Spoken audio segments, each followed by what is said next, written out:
Hey, what's up, guys? My name's Isaiah Hill, and continuing on with Quentin Tarantino, we're on to, I'm just going to say it, my personal favorite Quentin Tarantino film, and that film is Inglorious Basterds. I love this film. I remember when I was 9 years old, and this film was coming out, and I so desperately wanted to see it, because Kill Bill, and I was like, oh, Quentin Tarantino, I know who that is because of Kill Bill. But needless to say, I never got to see it. But we did rent it on a Redbox, and I was just blown away. I loved it, and I still enjoy it. The reason why this one's my favorite is I'll go into detail, but I'm not going to try and ruin too much because I kind of went back to some of my old videos and I saw that I kind of spoiled movies, and I was like, oh man, sorry guys. But overall, obviously, this film's going to be my number one favorite Tarantino film, and it's going to be an amazing. Inglorious Basterds stars. It has a pretty lengthy cast too. So I know Brad Pitt and Christoph Waltz, whom we're really going to talk about with. Where's it? Who? I forget. So Michael Fatzenberger, Eli Roth, Diane Kruger, Daniel Bruhl. So I was watching Melaine Laurent. Did I say your name? Oh, I really forget. But but I do know the film really well. So, Glorious Bastards takes place during Nazi-occupied France during World War II. It is a war movie, but it's not a war movie in my opinion because you don't see them go out in battles. You see them excuse me. You see them get ambushed you see them ambush Nazis. You see gunfights. You see all sorts of things. This is, to me, what a lot of people will expect Tarantino. But another interesting thing to mention, the majority of this film is not in English. I believe they said 30% of the film is actually in English, while it's dominated by German and French. But and a tiny bit of Italian. And the thing is, that's pretty unusual for a Hollywood movie and for something from a well-known director like this, unless it's Mel Gibson, Passion of the Christ, but that's a good movie too. So I probably will do a review of that. I don't know yet, but here that was really pretty unusual for a Hollywood movie like this. The thing is with Inglorious Basterds, I think the reason why I love it so much is because I think the characters are perfectly written. It's these are same thing with Reservoir Dogs or even Pulp Fiction, how it felt like the roles were written just for them, which in some cases in Pulp Fiction they were.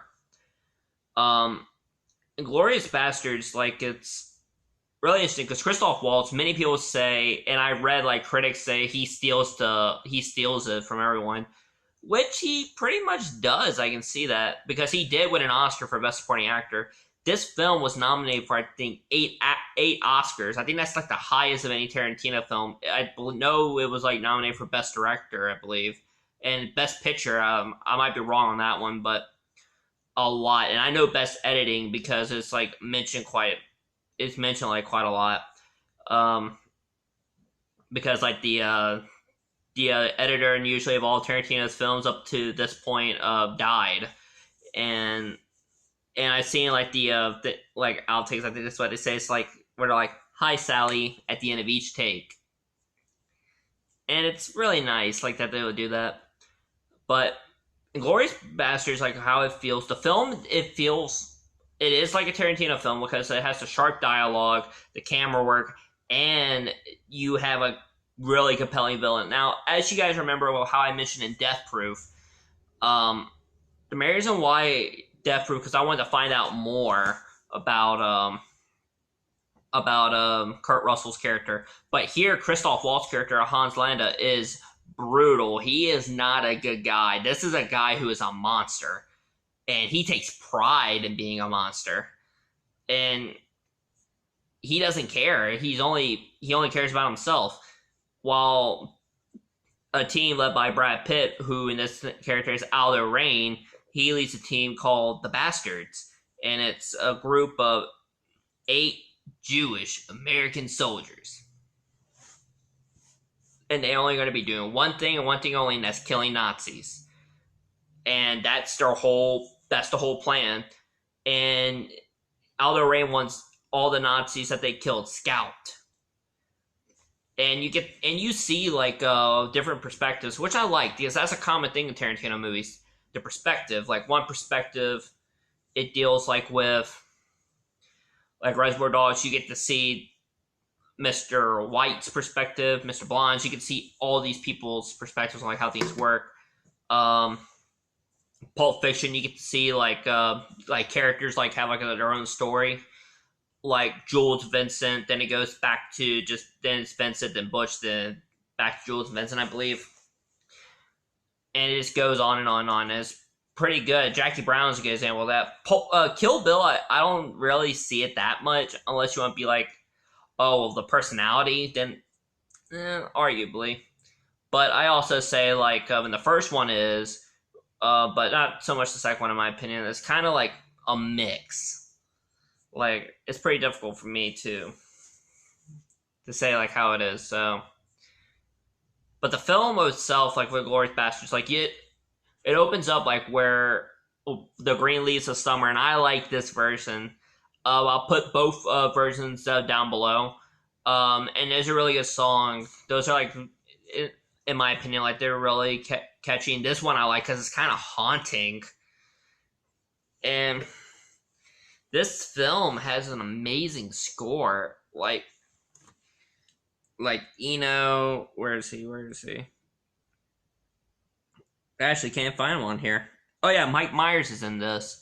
Mike Myers, like I knew I wanted to mention someone like in particular, but Mike Myers went like on a downward like slope because like Love Guru like really ruined his career, and it was hated. Like a lot of people hate it, but some people do like it, and that's what I like. But he himself even poked fun at it because there's a video of him as Dr. Evil on Saturday Night Live. You can find it on YouTube. If you just type in Dr. Evil Saturday Night Live, he says, "You want to do something evil? Do what I did. Put out the Love Guru." And it was so funny because he has a sense of humor. He's able to make fun of himself, but now he has like bit parts. So he's probably not like as big as people think, but to me, Shrek, Austin Powers, those type of movies, and even Wayne's World especially, they mean a lot to me. But now I really want to try and find him. He did The Good, Bad, and Ugly. Baroni, I think they say his name. I'll get it right in the next review. But it's amazing, like how like it feels, because this film, it's not like any other film. And the baseball bat, I'm getting to that soon. Believe you me. Tarantino typically does like several things. Like what does? Oh, I just saw visual effects. So that's kind of cool. But anyway, you guys don't care about that. So the baseball bat is used by one of the Basterds. His name is Donnie Donowitz, and he beats a man to death. And you see it pretty graphically, even though they do a pull away shot, like where you see it, but it's still like, it's a little disturbing. But this is a film like a lot of people will say, oh yeah, like it's a Tarantino film that it has a lot of violence. That's the witty dialogue. It's basically Pulp Fiction of World War II, and I have heard that one. And I was like, teach their own. But me, like with every Tarantino film I see change, and that's what I like. But then there are like some things like, oh yeah, we're gonna bring this up, we're gonna bring that up. Overall, it's fine. I like it. Quentin Tarantino has a knack for writing characters like flawlessly. Like it's amazing. I really enjoy like how he wrote the character of Hans, because in my opinion, Christoph Waltz did a perfect job. And I actually heard Leonardo DiCaprio was supposed to. I love Leo, and if Leo was in there, I would be like, whoa. But I can't wait to talk about the next film, because Leonardo DiCaprio is in it, and he's in 2 Tarantino films now, Once Upon a Time and Django. But the thing is, like with Christoph Waltz, he plays a guy like you are like, what's he going to do? Is he going to kill you? Is he going to like just talk to you? Is he going to just be like, all right, I want to show how good I am? And he is very arrogant. And the thing is, like, he is a good detective. And the thing is, like, his nickname in the beginning of the film is the Jew Hunter. because he's able to find all the Jews. And you open up to like a really scary like image. Like the film has some pretty graphic images and pretty disturbing. Sonia Dreyfus, whom we meet in the beginning, she's running a successful theater, and the whole plan about the what her story is. She wants to have burn down a theater full of Nazis, and that's it. But the film overall feels complete because it all comes together in one. This film has a satisfying ending. I would not spoil it because the thing is, this is a film like where so many things can either go right or they can go wrong. Diane Kruger does a good job in this, and I grew up watching her from National Treasure.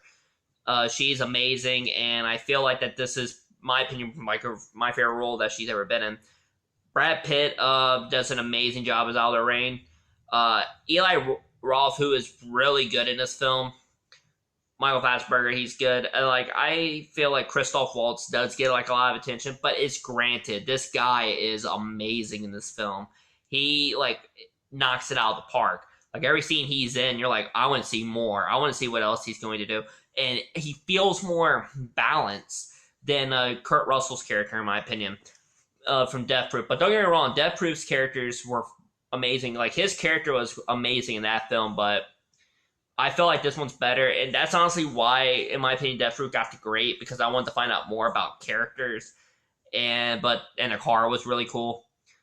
And the thing is, like, I felt like they were trying to put in so much. Like Tarantino, yeah, I'm not like saying Tarantino doesn't put in much as like saying like he doesn't like he doesn't want to make another like film that has that involves Star Trek, because that's like a big thing now. Tarantino is going to make a Star Trek movie, Pulp Fiction in space, and